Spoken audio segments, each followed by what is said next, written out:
ವೇದಿಕೆಯಲ್ಲಿದ್ದಾರೆ. ನಾನೇ ಹೇಳಿದೆ ಯಾರ ಹೆಸರು ತಗೊಳ್ಳೋದು ಬೇಡ ಅಂತ. ಸೊ ಯಾರು ಅನ್ಯತಾ ಭಾವನೆ ಬೇಡ. ಎಲ್ಲ ವೇದಿಕೆಯಲ್ಲಿರುವಂಥ ಎಲ್ಲ ಮುಖಂಡಗಳೇ, ಕೆಳಗಡೆ ಬಹಳ ತಾಳ್ಮೆಯಿಂದ ಈ ಸಮಾರಂಭವನ್ನು ಯಶಸ್ಸಾಗಬೇಕು ಅಂತೇಳಿ ಇಲ್ಲಿ ಕೂತ್ಕೊಂಡಿರುವಂಥ ಎಲ್ಲ ಬಂಧು ಭಗಿನಿಯರೇ,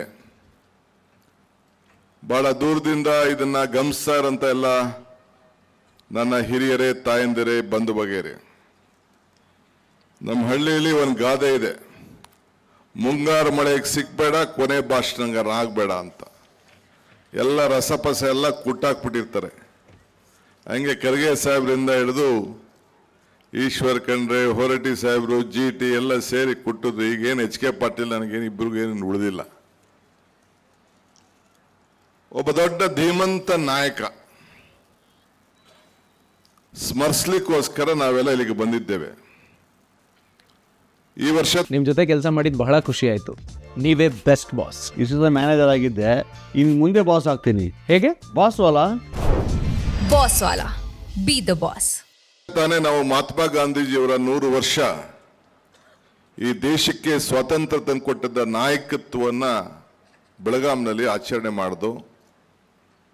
HK ಪಾಟೀಲ್ ಅವರ ಮುಖಂಡತ್ವ ಕೂಡ ಅದಕ್ಕೆ ವಹಿಸಿದ್ರು.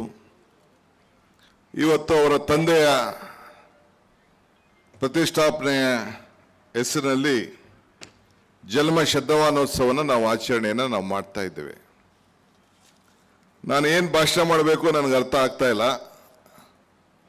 ಆದರೂ ಕೆಲವು ವಿಚಾರ ಹೇಳಲೇಬೇಕು. ಇಲ್ಲಿ ನಿಂತ್ಕೊಂಡ ಮೇಲೆ ಜ್ಯೋತಿ ಬೇರೆ ಬೆಳಗಿಸಿದ್ದೀವಿ.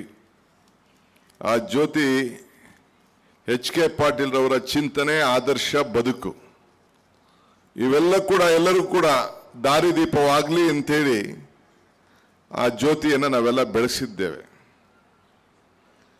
ಭೀಷ್ಮ ಧರ್ಮರಾಯನಿಗೆ ಒಂದು ಮಾತು ಹೇಳೋದು ನನಗೆ ನೆನಪರ್ತದೆ. ಏನು ಹೇಳಿದ ಅಂತಂದ್ರೆ, ಕನ್ನಡದಲ್ಲಿ ಅದನ್ನು ತರ್ಜಮೆ ಮಾಡ್ತೀನಿ. ಋಣೈ ಚತುರ್ಭಿ ಸಂಯುಕ್ತ ಜಾಯಂತೆ ಮಾನವ ಭುವಿ ಪಿತೃ ದೇವರ್ಷಿ ಮನುಜೈ ತೇಭ್ಯಂ ತೇಭ್ಯಸ್ಥ ಧರ್ಮತ ಅಂತಾನೆ. ಅಂದ್ರೆ ಮನುಷ್ಯ ಹುಟ್ಟುವಾಗ 4 ಋಣದೊಂದಿಗೆ ಹುಟ್ಟದಂತೆ. ಒಂದು ತಂದೆ ತಾಯಿ ಋಣ, ಒಂದು ಗುರುವಿನ ಋಣ, ಒಂದು ದೇವರ ಋಣ, ಒಂದು ಸಮಾಜದ ಋಣ. ಆ ಋಣವನ್ನು ತೀರಿಸ್ಬೇಕಾದ್ರೆ ಧರ್ಮದಿಂದ ತೀರಿಸ್ಬೇಕಂತೆ.